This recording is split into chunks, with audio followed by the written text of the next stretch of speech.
It was a slow burn that I have a script and I know I'm going to shoot with Shah Rukh Khan after like 6 months. After 2 days of getting the script, okay, you have to shoot a scene with Shah Rukh Khan. I think that night, and generally it's night because he works at night, and I'm a morning person, and I'm putting this on his head, and no, this is wrong. You'll go to hell for this.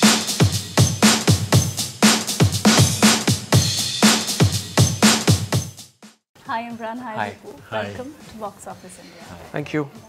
I watched the series yesterday and I think it literally smells of gore and gunpowder. Very interesting. Very engaging. Gore and gunpowder. Yes. Yeah, a lot of it actually. Yeah, a lot Yes. of it. Yeah. More gunpowder than gore actually. Yeah. Try to keep that a bit low in this. So Imran, it's quite a matter of serendipity that you launched the book 5 years ago. Yes. Right. Yeah. So back then, were there any discussions about a screen adaptation? No, there was a journalist who asked in the press conference. Yeah. Just, because adaptations, there were a lot of adaptations in that year. Yeah. And they were like, this is the year where there are film adaptations. What if Bard of Blood was adapted into a film? And this was back in 2015. Right. And I was like, yeah, I would love to do it. And obviously, 4 years post that, not for a film, but even better, for a Netflix original series, because I felt it was better than a film because A, you're not truncating, you're not editing a lot of things in the book. You have a seven-part series which is almost 5 hours long. A lot of things actually have been added to the series to enhance it from the book. Yeah. But I think that makes it even better, and it takes it around to 190 countries, 150 million subscribers. So it's a world audience. Yeah. It's not only limited to our subcontinent. And I felt the book at that time when I read it, I felt it has the scope of going that far and wide. So I'm very happy with this. Yeah. So there were a group of writers who translated the book into a screenplay. But have you read the book? Of course, we have all read So, and as a filmmaker and as an actor, what did you absorb from the book as part of your own homework? No, see, the book was written a few years back. Yeah. And this exercise of adapting it into a series started a year and a half back. Maybe a little more. But it's the normal format, when you adapt a novel to a series or a film, you have to go through an exercise. And I think Mayank Tiwari, who led the writer's room along with Bilal, I think they did a great job. A lot of additions and subtractions were done to fit the format, but all for the good, because we wanted to make a 7-episode series, and for that little bit of changes are required, only to entice it more, to create more excitement while you're reading the narrative. So that was an exercise, and the best part is we spent a lot of time doing that, because series writing is key when you're making a format like this. So I think it was all organic, and that much of time was required. And I think we by giving that much of time, we actually did justice to it, because the book has a lot of material. Yeah. And then when we finally went to shoot, we actually had all the groundwork ready. Right. What about you? I think the book has a certain authenticity, at the same time an entertainment quotient. It does break away from a lot of stereotypes in this geopolitical scenario. But I think what really struck me about the book and then adapting it to a mini-series was the fact that you're keeping that world authentic, you're keeping it real. You're showing spies and antagonists in the show with their vulnerabilities, not just with their strengths. Right. There's a conflict-ridden state. There are these agents who are dealing with their own ghosts of their past conflicts. It humanizes it. Yeah, it humanizes it. I think it's all about the human story more than just action set pieces. Yeah. And it's just keeping the viewer on that, that precipice at the edge. You don't know what's going to happen next. Absolutely. The nail-biting finish. And it's even more nail-biting in the show, because the book was great, but here you have to engage and hook the audience at every episode's end. So every episode's end has to be like a great interval point in the film. Yeah, yeah. Bring them back in. Don't let them tune out from the show, which is extremely important. So you got to hook them in. Yeah. And that, I think they've so effectively done it with every episode in the season. I think that's the most challenging part when you're making a web series. There needs to be a cliffhanger at the end of every episode. Yeah, absolutely, and that's why your audience will come back and immediately see the second episode. That is the key to. That's why I'm saying the writing, series writing is is a very different ball game than film writing. So that's why you need that much of time. Right. And it's very good that we invested that time before we actually went on film the series. Imran, let's talk a little bit about your character. He's an expelled spy, but he's also a teacher who teaches Shakespeare. So that's quite an arc, right? Quite an arc. So you constantly have to, there are the switches which you have to on and off constantly. So can you tell us a little bit about how challenging it was for you to play this character? First of all, I was a terrible Shakespeare student. Really? In school. So that made it slightly tougher. But your scenes I didn't really love students. Shakespeare in school. Yeah. I didn't really love it, but it was something that I had to do. So I did it, and I passed decently. But yes, that duality of the character is that's why I was sold in the book and also in this mini-series, because it's a dream come true for any actor to play a spy who's also a Shakespeare teacher. And what a mixed bag.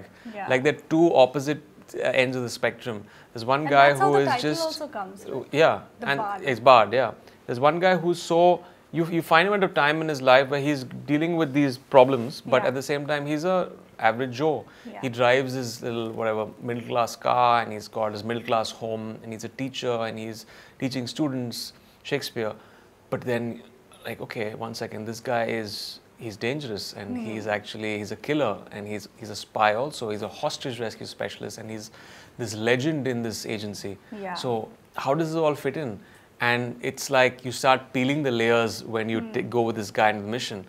God, this guy we saw in the first frame to the guy in the last frame, they're two different people. Yeah. They're almost like two different people. They're like two alternate lives. But he had to kind of catch on to this because he lost his job on the battlefield because he was wronged because of last assignment. But he goes back to redeem himself. Right. Also, you have tried to recreate Balochistan in parts of Rajasthan, if I'm not mistaken. Not only Rajasthan, some bits in Rajasthan, and most of the bit in Leh and Ladakh. Okay. Yeah.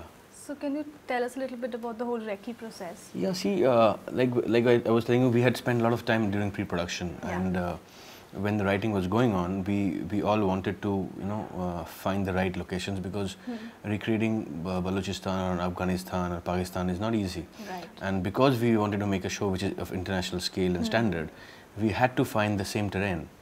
And so we actually did a lot of recce, a lot of location scouting and all that. Finally, the terrain in Leh Ladakh is what appealed. Yeah. And we settled with that, and but the problem was we went mid of October shooting to shoot in Leh Ladakh, which is actually a very dangerous time because nobody, even the locals actually step down. They go down and they vacate the area. Yeah.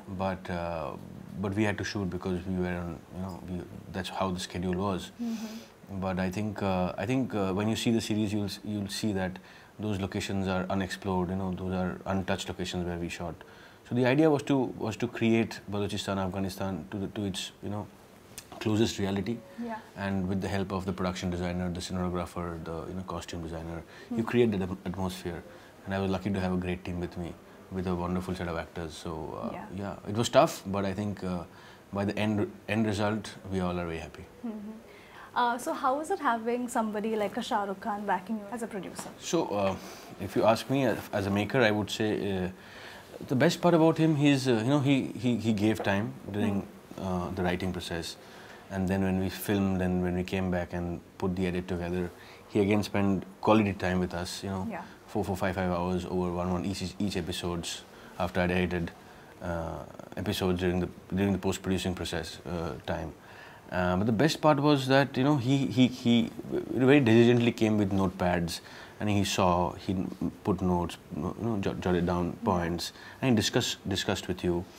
And the best thing which I found about Mr. Khan is that, with so much of experience behind him, he still, he never imposes points on you or decisions on you. He always tells you that, this is what I think, but you have lived the show more than me. the final call is yours. But this is what I think, and whatever he says, you know, because he's such a genuine person, he says it from the bottom of his heart. Yeah. So you actually understand what are his points and what he's trying to say. But the best part is that, you know, as a maker, you want producers like that, you know, who actually, a producer who actually backs your maker's vision. And I think it was lovely. I think you know, generally we don't get producers like that in India, where they you know, they back you to your vision. Yeah. I think it was lovely working with him. Great. Imran, do you want to add something? I mean, my interaction with him was not during the shoot. He was busy shooting for his film at that point of time. I know he was very involved during the writing process. Actually, one of the characters that was added in the show was thanks to him, on a track of Jannat that was not in the book. So he said that, you know, make it a little more interesting with the romantic link when he goes back to Balochistan. Right. So that was his addition. Apart from that, I think my interaction during the edit stage, when we went to show him the first 3 or 4 episodes, which was in a rough edit, I think that night, and generally it's night because he works at night, and I'm a morning person, and I generally doze off at 11:30. But I think the conversation there and just the way he was kept me up till like 5 in the morning. Wow. We were sitting and chatting in his house, and I was just blown away with his memory. I mean, he watches an entire episode, and he knows sequence of events, one after the other scenes. He knows what you were wearing.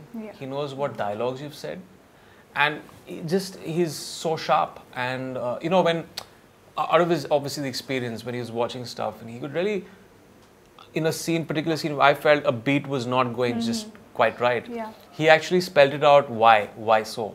So that gave us that kind of valuable information on how we can tweak it, and it was in a stage when we could have tweaked it. We were a long way from home, but I think that was really valuable for us. And of course, that scene which I did within the small skit for 4 minutes, that again was a memory that I will cherish for the rest of my life.